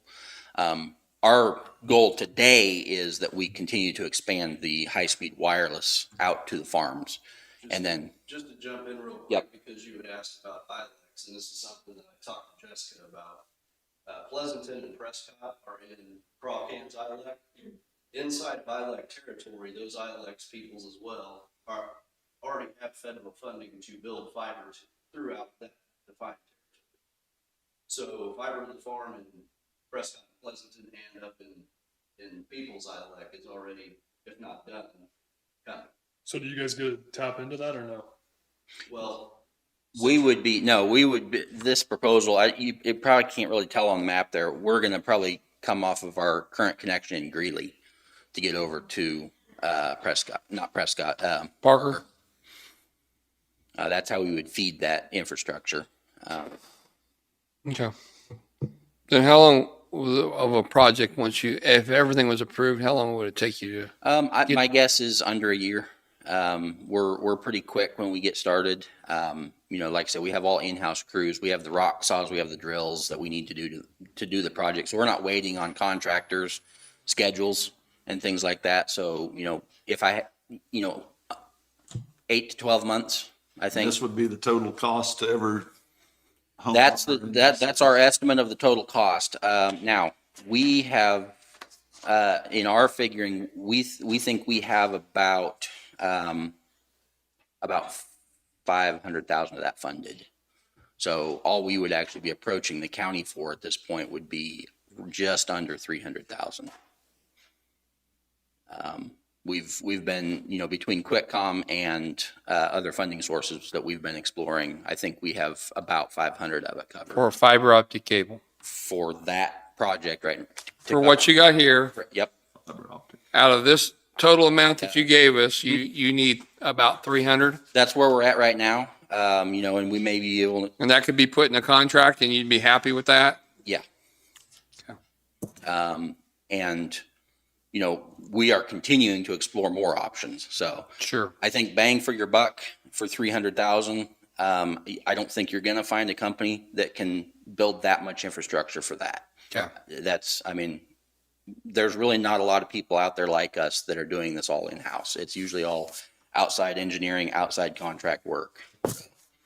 We're pretty confident based on other projects that we've pursued with other counties. The numbers that we're seeing over there is usually double or triple what we're proposing. And you came out of Iola, right? We're Correct? based in Iola, Kansas. Is Iola use your fiber optic cable? Do they have it We have about 50% of town built. with Iola- fiber optic cable? Fiber to the home, yep. Okay. And this is true fiber to the home, just like Peoples and Craw can. The glass goes all the way into the home. And yeah, we offer those speeds to those. We're building out gas. They're getting ready to turn gas on in the next probably 3 weeks. So Now, not only once it gets to the home, what's the service when people put a service call in? Is it like a week wait or? we have local technicians, and when I say local, I generally want my technicians to not drive more than a half hour from where they live. To service the area. So, for instance, Osawatomie, we have technicians up in that area. We have technicians, trying to think where the closest one to here is. So we don't get the direct TV type thing? Correct. We're big believers from day one. One of the two companies that was part of the merger, he started his company because he couldn't get internet. He's in the middle of nowhere, Allen County, down by the lake, down by Bourbon County Lake. He started a company. Told 30 of his neighbors, hey, if I buy this $700 T1, which is 1.5 megabits, back in 04, that was blazing fast back then. Will you buy it from me? And they all said, yeah. And then they all told 30 of their neighbors. That's where we started.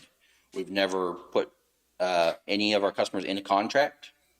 That's a big deal. The only way I can keep a customer with QuickCom services is just by providing service that works. And if I tell you it's going to be 6, 7, 8 days before I can send a technician out, they're just going to cancel and go somewhere else. So the only way I can keep a customer is by just providing service that works. And then the next big one is equipment fees. We don't charge extra for the router. We don't charge extra for equipment protection. It's just all included. So those are our big tenets, is just we don't do introductory pricing. It's just, here's a fair price. This is what we can do it for. Do you have to have a phone to have your internet? And CLECs are not required to, there's no phone requirement for that. Yeah, that's an advantage for a lot of people because they don't want to pay the phone. We find a lot of people that still use the phone, our phone is $20 a month for unlimited minutes in North America. There are some federal fees on that. It ends up being about $25, but, so we find a lot of our phone sales go to people who have, turnkey kids. Kids get home from school, they want to be able to have a phone still, but no, So- it's not required. And then you said eventually you'll have your TV as well. TV is, I would say, probably 3/4 of the way through testing. A couple companies have done that in the past and they only lasted about a year and then the TV On went the away. TV. Is that something? So here's the deal. TV is not a money-making adventure. We're not going into TV to make money on TV. We're going into TV to sell more internet. Right. It's you got all these broad CBS, ABC, they charge so much for that.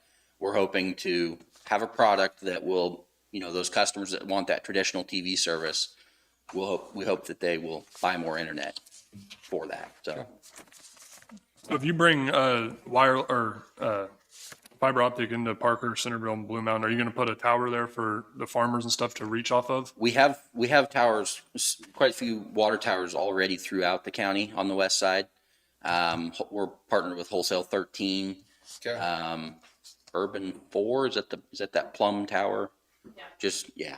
So now I will say that tower has not been built yet. So once we get that tower up and running, that'll help service the farm area around Blue Mountain too, but we would, Goodrich also, there's a landowner out there that we've been talking with.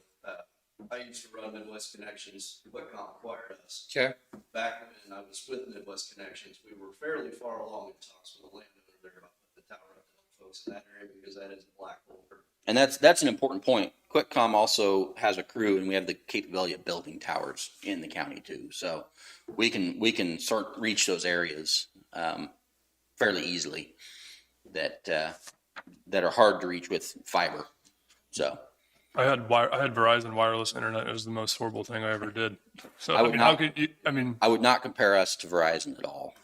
We are same thing on wireless that you go with fiber. No contracts, no hidden equipment fees. So for us to have grown to 50 counties in Kansas, the service has to work.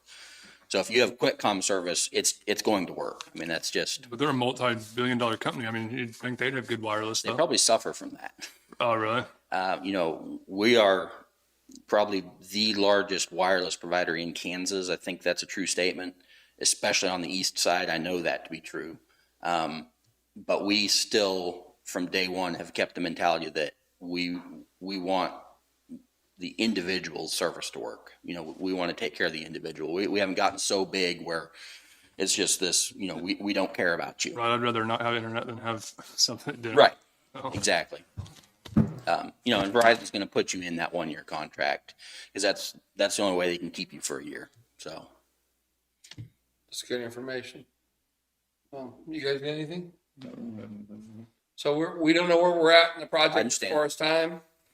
And I think most of the counties are like that we're talking to. You're still figuring out what your timeline looks like. So we wanted, just more than anything today, we wanted to introduce ourselves, show you what we wanted to do in the county as a kind of a phase one, and just we'll keep lines of communication open. And are you touching base with Jessica? yep, absolutely. John Terry's been speaking with Jessica. We'll and as I said, we'll continue to talk to entities in the county to try to move this forward even farther. So Appreciate it. as far as the funding goes. So Well, thank you both. thank you. Thank you. Yep. You too. I'm ready for you. You want to share the table? Sure, bring the chairs up. Introduce yourself for us, though.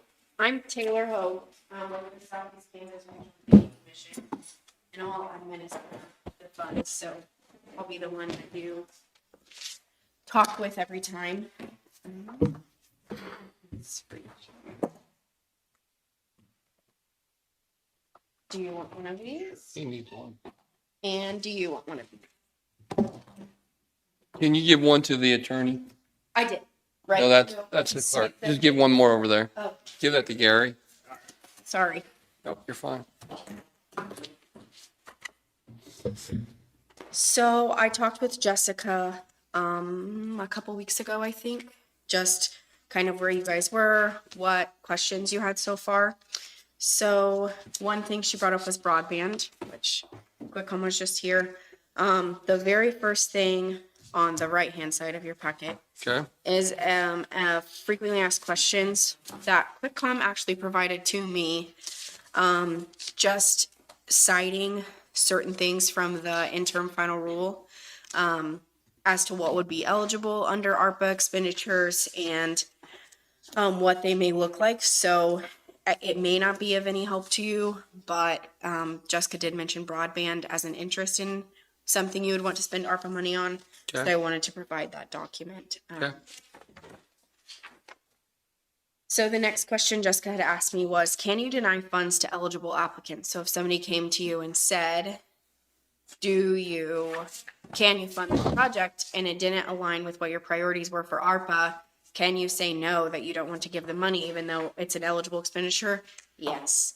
These funds are your funds. They're expended at your discretion. So the funds are Lynn County's to use, and if applicant's funding does not meet your goals or priorities for ARPA funds, then you are free to deny any application. Just, Jackie, if you can't hear and you want to, you can sit up here. Go ahead. So then the next thing that Jessica had mentioned was scoring. and that's the next sheet on the right-hand side. So this is these two.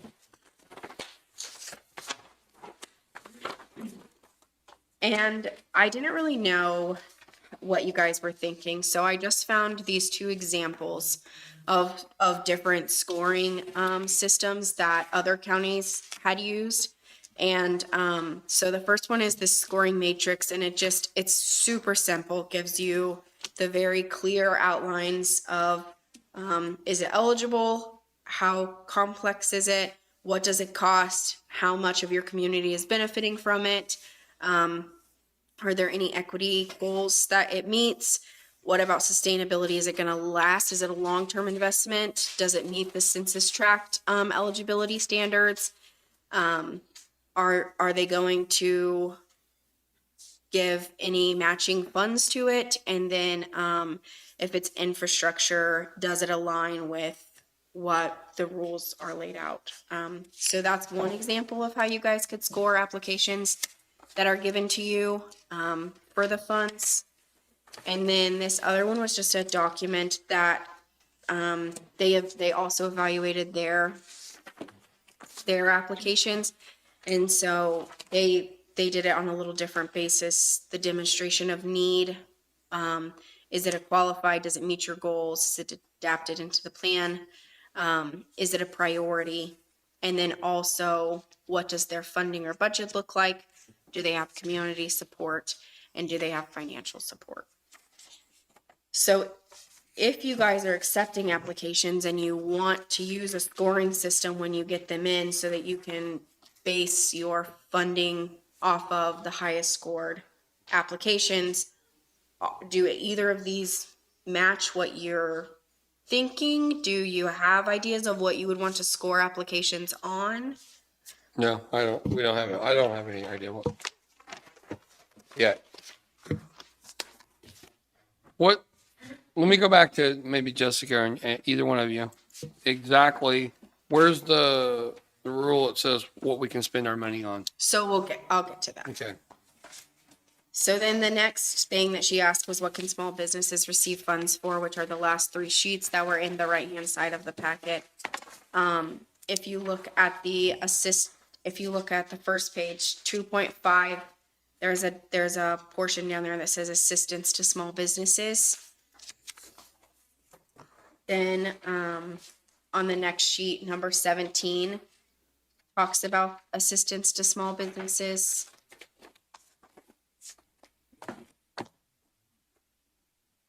Okay.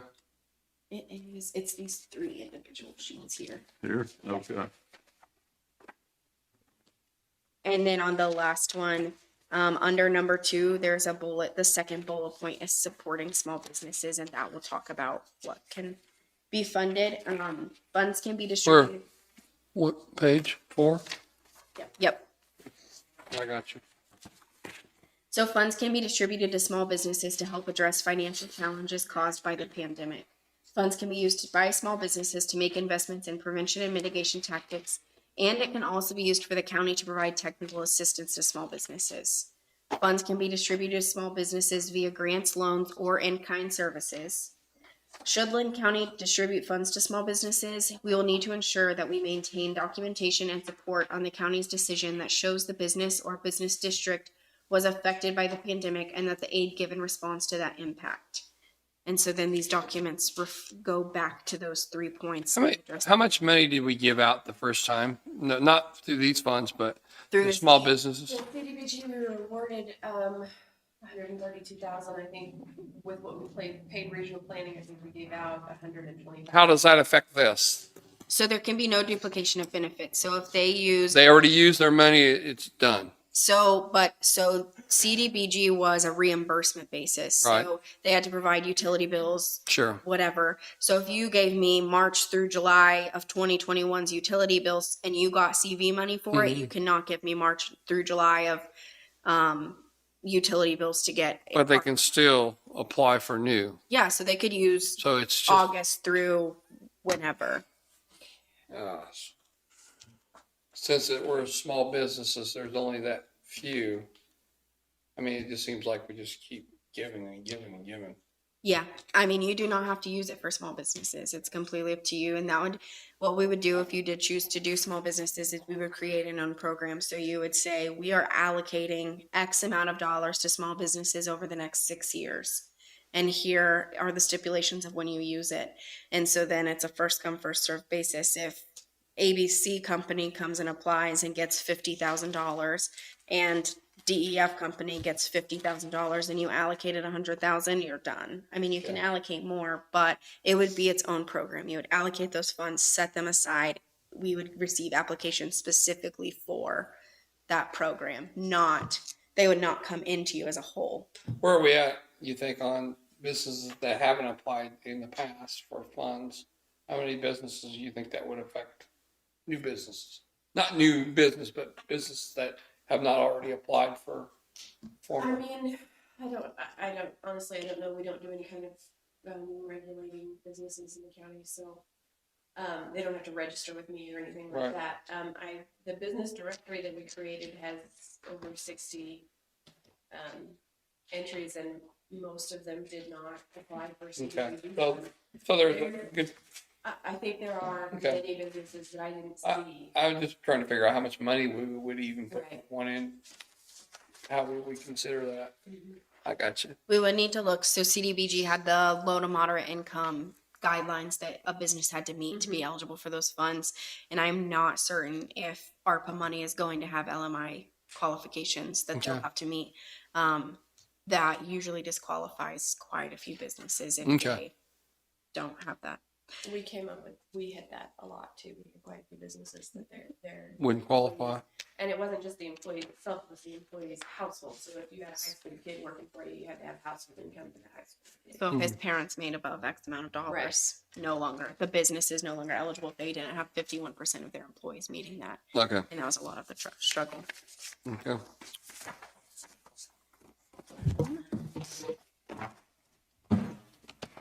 So then how you can use funds under the paper with SEKRPC on it is a big stack of paper. And the first one is an application that I had created for other, right?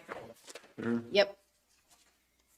It's the application that I had created for other counties to distribute. You don't have to use it, but it's just an example.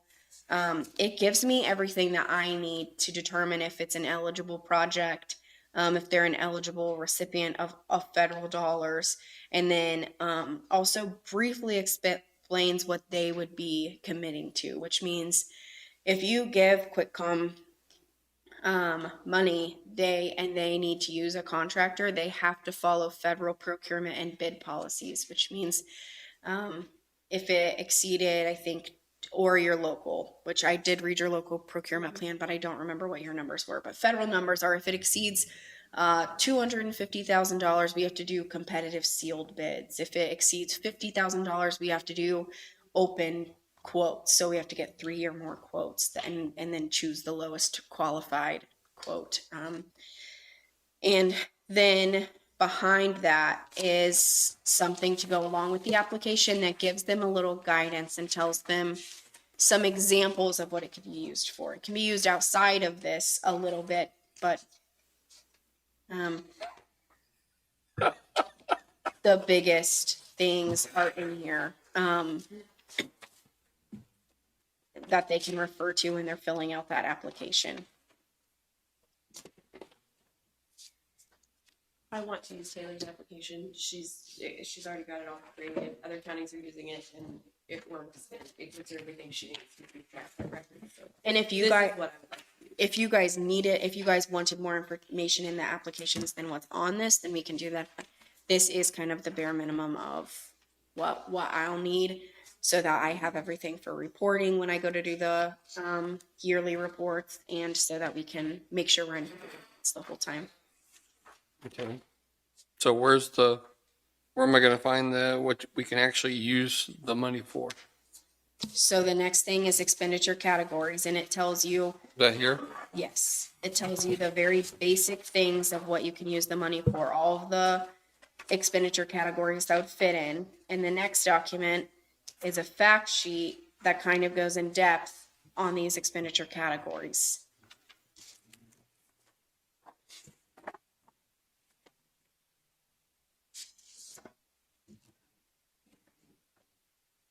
This is what you sent us.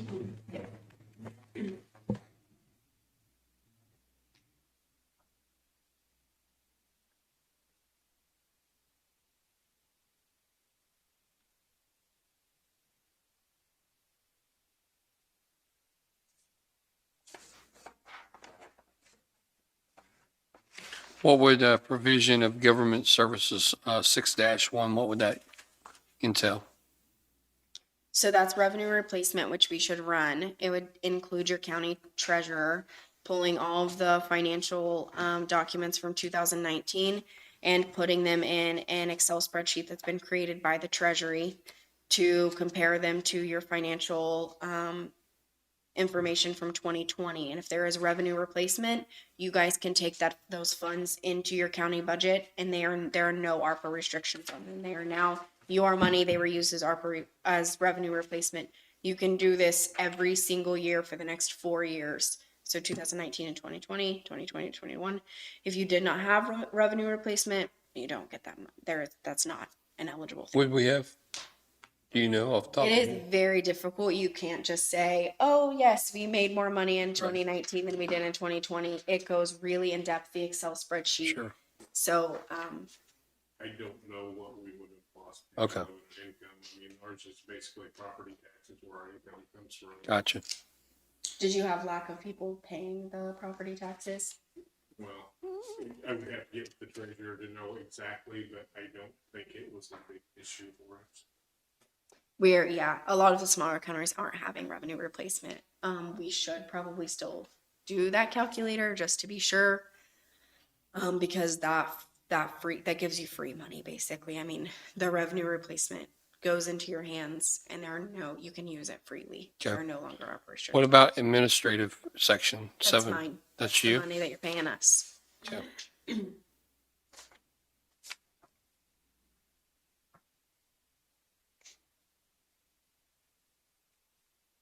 Can you give us an example of housing support, affordable housing? I cannot. We have not, nobody has even looked at housing Okay. yet. But I can look into that if you would like to know what that looks like.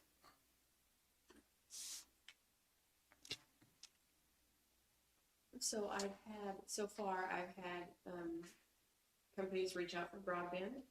I've had rural water districts reach out to me, and also SEK Mental Health has reached out to me and requested funds. So those are the ones that have already asked to be included. What was the last one? Mental health. What was the rural water one? As far as just, So I had two actually. I had Bourbon 4 reach out. And then the one here, I think is it 2 that's here in Mound City? They both reached out. They didn't really give me project details. They just want money. But they want to be able to submit an application when we're ready for that. Okay. So I'll send them that application when we're ready. Okay. Rural water is kind of tricky. I'm learning that if it falls under the EPA Clean Water Act revolving loan fund or something like that, then it qualifies for the interim final rule.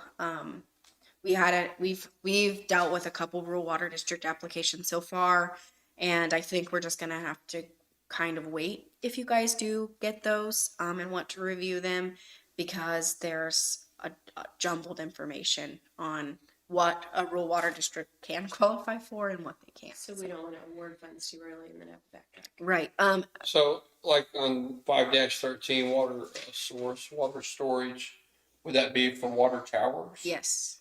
So they may be eligible for that? Yes, they could get, we know that they could get a water tower. That would be a perfectly a perfect expense, depending on why. So like, is your current water tower bad? Do you need another one to So that source would be your for water? cities as well, if we wanted to buy. You can distribute the funds to your cities. Well, don't tell them that, we're on TV here. Pleasanton did get their own, yes. Pleasant's got their own stuff? So we That- can discontinue anything over in Pleasanton? That doesn't We don't mean, have to, no, but, with the CDBG, we had to do that. We Right. don't have to do it with our. Because they already had their own, we couldn't. Right, But right. they have their own now, right? but that doesn't, ARPA does not hold them to that restriction. Just because they have their own ARPA funding does They can not double mean dip. that you can't. We can make that decision, but we're not mandated. Yeah, I Right, got you. there you go, yeah. All right. What kind of questions you got, Danny? Is there any limit to the amount of them that you can distribute it to different, Not that I have seen yet.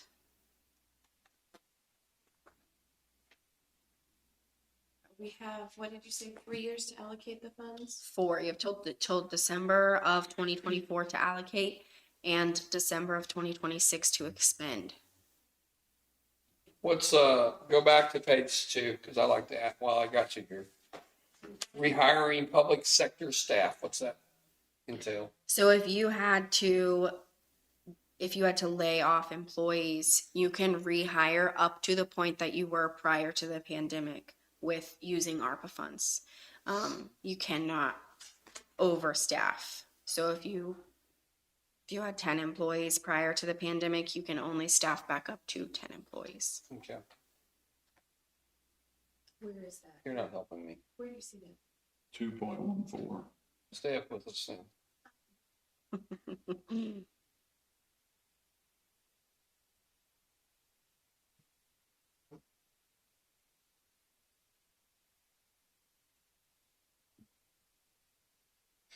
Okay.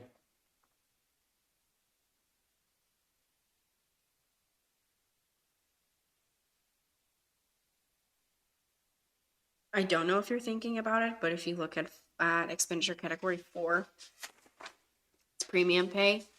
That is really complicated, and it's fine if you want to do that, but just know that it will take a long time to get through that because we will have to go through every single employee's current salary and ensure that the number that you are giving them in premium pay does not put them over the state of Kansas average salary for all occupations.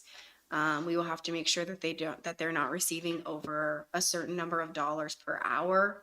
We have to make sure that their hours that were worked in telework are not counted as hours that they are receiving premium pay for. So that just know that that is a really in-depth. When I had a county who wanted to pay it out, they were like, we want to give this money to, here you go. You can't. do Probably their economic development. that. It wasn't me. Somebody's got a hard job. There's Somebody's just, got a hard job. She's I get good a at lot it, of though. bad news. She's awesome. you So do. do I. I mean, every job. So what's on here is what's on here. We don't get to add or ask for anything. I mean, you Consider- can ask and I can Well, you see can always it say no. Okay. if it fits in the interim final rule somewhere, but most likely if it doesn't fit in here, it's not. It doesn't look too promising now that I look at it. What's the aid to tourism, travel, and hospitality? So you can give some money if you have a local tourism office or like a chamber, you could give a little bit of money to them. If they had a pre-planned project that they wanted to work on, like we have a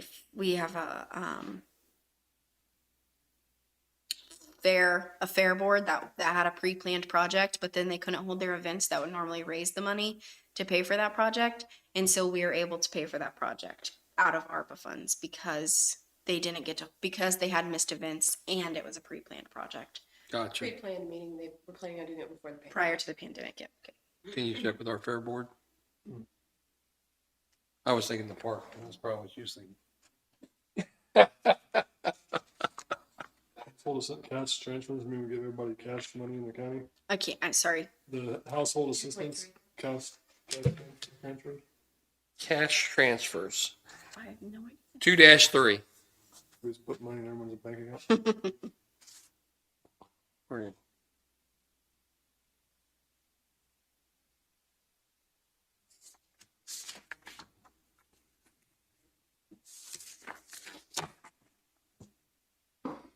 And so we can, if we had a program right now, like if, for example, the broadband, we can go ahead and apply now to use those funds. Whenever you guys have the money, right, Yeah. Jessica?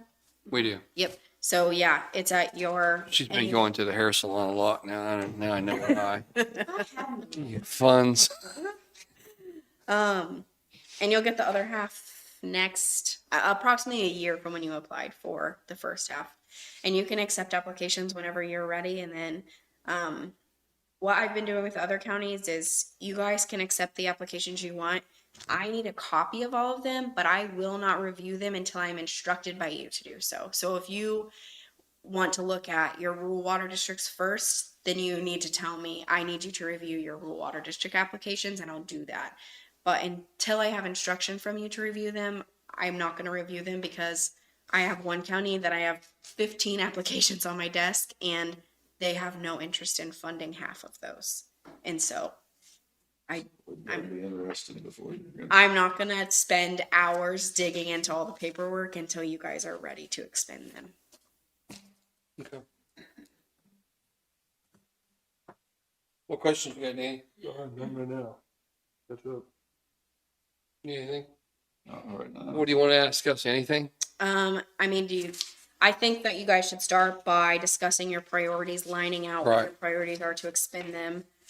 If you want a scoring or ranking system, then just kind of share with me and I can create one for you guys. I think that would be a really good idea, to have some kind of, that way we're each applying the same criteria to each application. Okay.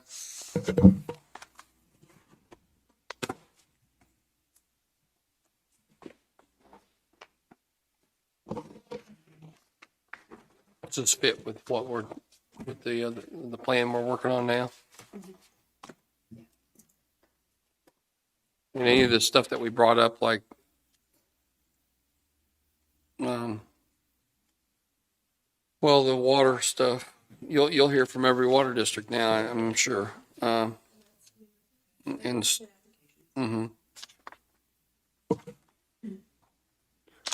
And then, I don't know what other types. The education on early learning and education on, assistance on social and mental, and just the 3-1 to 3-5. Any guidance on that? Yes, so you guys can give money to your school districts, if they need money. It's focused on early learning and childcare, Early learning is in like preschool. preschool. Okay. Yep. So if there's we can designate amounts for preschool. Is that true? I believe so. I think it would depend on what they wanted to use the funds for. So when it's really, you guys get to distribute funds, but then I have to follow the funds. And so every time you guys distribute money, I have a new person I have to follow to make sure that they are also spending the money as the ARPA rules state. Okay. So So we just get to say, spend it there, and it's your problem then, right? So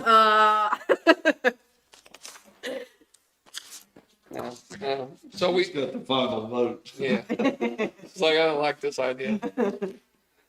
Well, we definitely got to get a list of priorities, and then from the priorities, there'll be several companies from each one that want to do something. So do you want to talk about that now, or do you want to think about it and talk about it again next week, or maybe The after? comp plan is fiber optic, right? I mean, That's obviously my number one idea. That's really rising to the top, that and drinking water. I mean, Okay. there's a lot of places in the county that don't have, access to good drinking. man, They have to haul water in, Oh, or, I mean, I think Pleasanton had an issue this year about their drinking.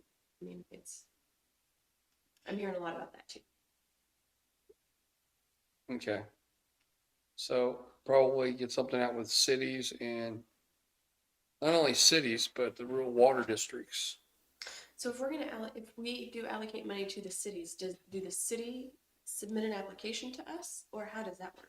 I think that's at your discretion. I mean, if you want an application for the city to get money, then the city gives you an application, but. Well, they will submit to us, and then Again, I have to follow that money, so dependent on. what, and I hear you say you get to follow the money. What's our responsibility other than,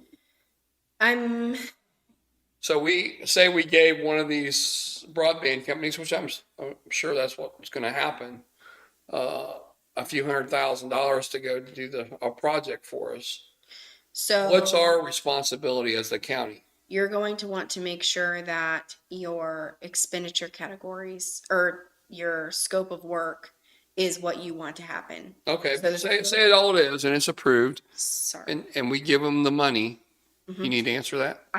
No, I think it's Oh, fine. They've called me 3 times now, though, so I'll just watch it. So it's approved by us, and we really want this project to go, and the money's distributed.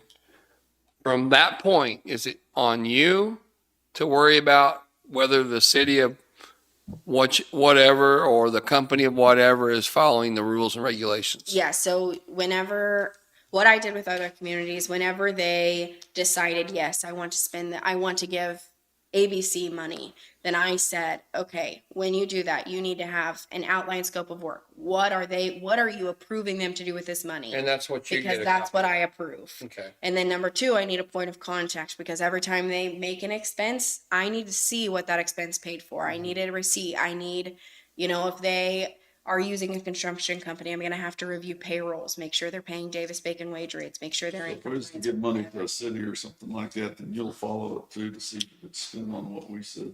Totally worth the administration fees. She's amazing. Yeah, it's me, it's not you guys. So, I mean, you guys just have to make sure the scope of work is what you want to see done with the ARPA money, make sure it lines out with your priorities. We make sure that that's in compliance with the ARPA rules. And then moving on from there, we follow it and make sure it goes through the scope of work that you approved, and then make sure that it also follows the rules set forth from the Treasury. Okay. Sounds good.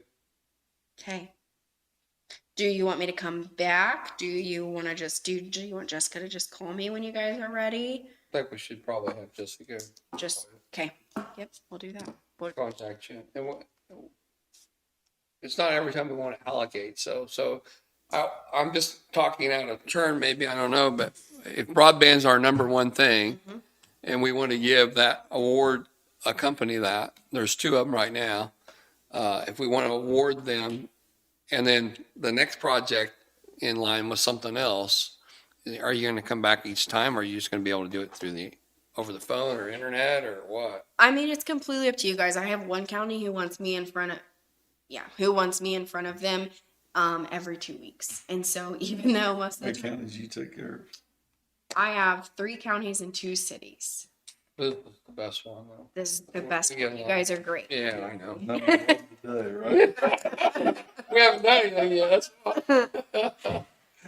And then I have one county who wants me to communicate them through email. So I just make contact with their economic developer. He sends me the request. I give a formal document that says it's in line with the rules because of interim final rule, Okay, blah, blah, blah. I just said that. Do you have any idea how many broadband companies that you'll hear from? I think you have, is there anything? Can we put a request out or I'm something? sure we can put out a request for bid.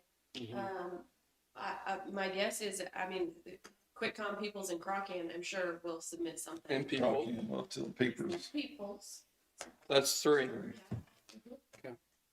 I guess we need to get a scope of work done then, or what we want them to do. Yeah, so it's your guys' choice if you want to have a scope of work and then put it out there for a request for proposals, or if you would like for them to tell you what they would do with their money. They'll all be different. So yeah, just a get- determined scope of work would be I good. never asked QuickCom, but there's areas in this county that they don't have coverage even with their satellite because I'm sure. can't reach it. And I just wonder if they do anything like that too, to get, I suppose it narrows it down to such a small minded group of people in the county. So when, I think his name was John, when he was here last week, he said that they knew of some areas that couldn't get service right now with their satellites, so they were planning on putting up new towers, like in those black holes to try and get service drawn there. So that answered your question. When's your next meeting with your? Do you have comp plan? Do you have any more meetings Comp tomorrow? plan is tomorrow. So And we'll be in front of you next week. Okay. And right now, we know broadband's number one. Can you guys kind of quickly review over this? Would that be all right? And see what other priorities there is? Maybe there's something we're all missing. So, we've talked about, housing. We've talked about, water and internet.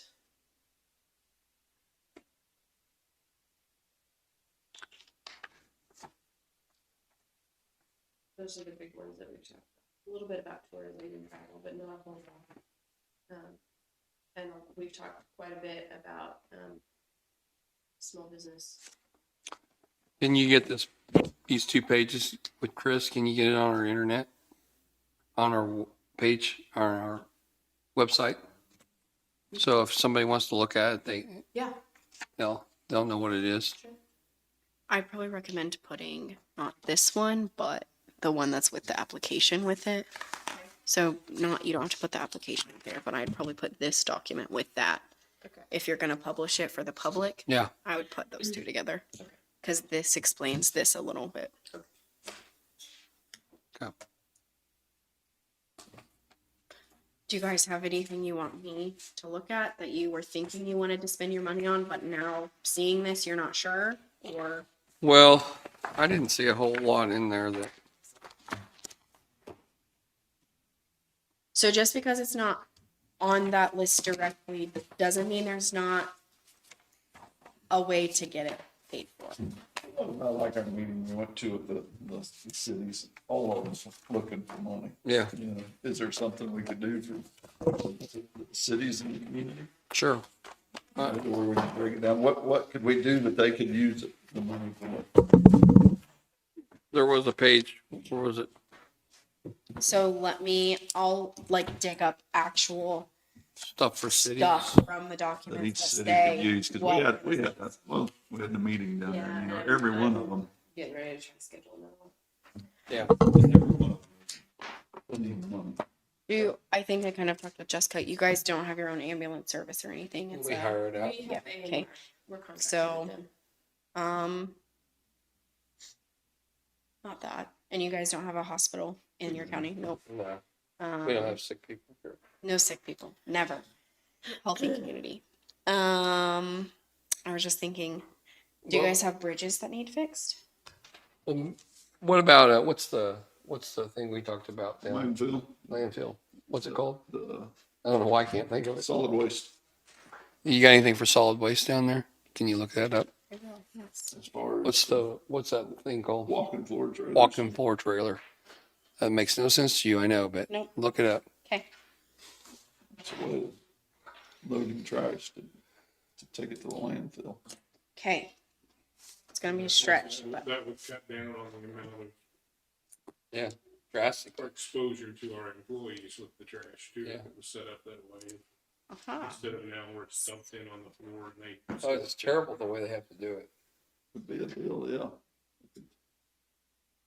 So that's how you need to think about everything. So do you have a bridge that needs fixed? Okay, well, it doesn't really fit in there, but But Doesn't- we always have, we got like 50 bridges. but does your ambulance, is it a main bridge that your ambulance would cross to get to a community, to get to a person? So in the repair, would they be able to get there easier, safer, and faster? Then the bridge is maybe an allowed expense. That's just an example. There's just always this thought process you got to go through.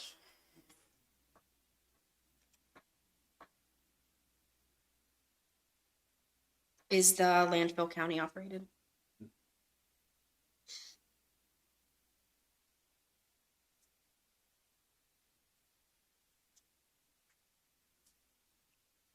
Okay, I got one. I'll talk to you about it.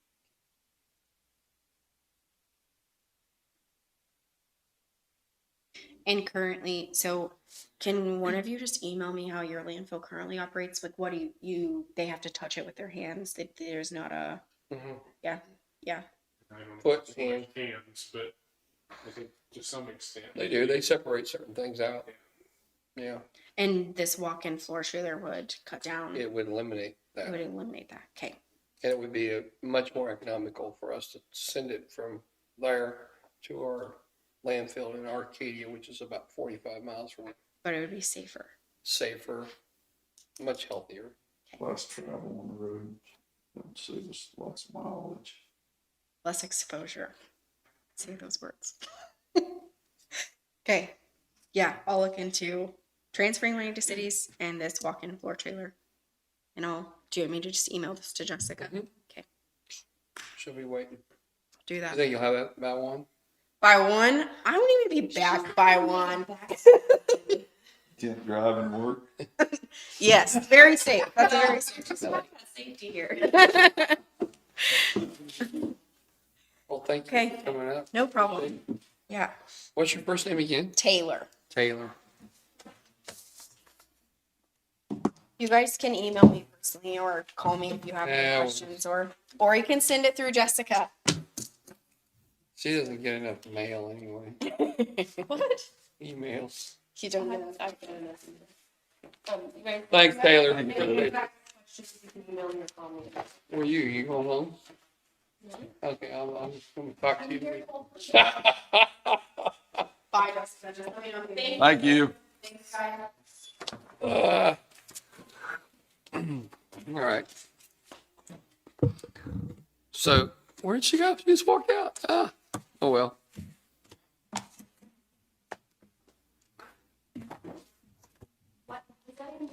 Hey. Now I forgot what I was gonna ask you, though. I did. Oh, are you setting up a meeting, the next meeting for the cities? Yes. Can you do me a favor? And I think we should do this just for the heck of it. Is invite the president of each POA in our lakes, okay? And tell them what, this is a little bit about this, so, and when will we have that meeting, you think? I don't know, when do I have it? Well, all you gotta do is tell them money and they'll be more apt to wanna come. First part of November, Yeah, yeah. after election. Mm-hmm. After the election, yeah. All right, sounds good. Hey, about 1 o'clock next Monday.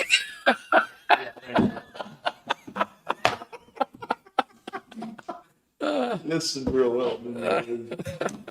Maybe two. You'll probably be without a clerk. All right, you got anything? You gotta go? Yep. Ready to go work? Yep. All right, you got anything? Gotta go. All right, I'll make a motion, we adjourn. I'll say. Moving second, all in favor? Aye.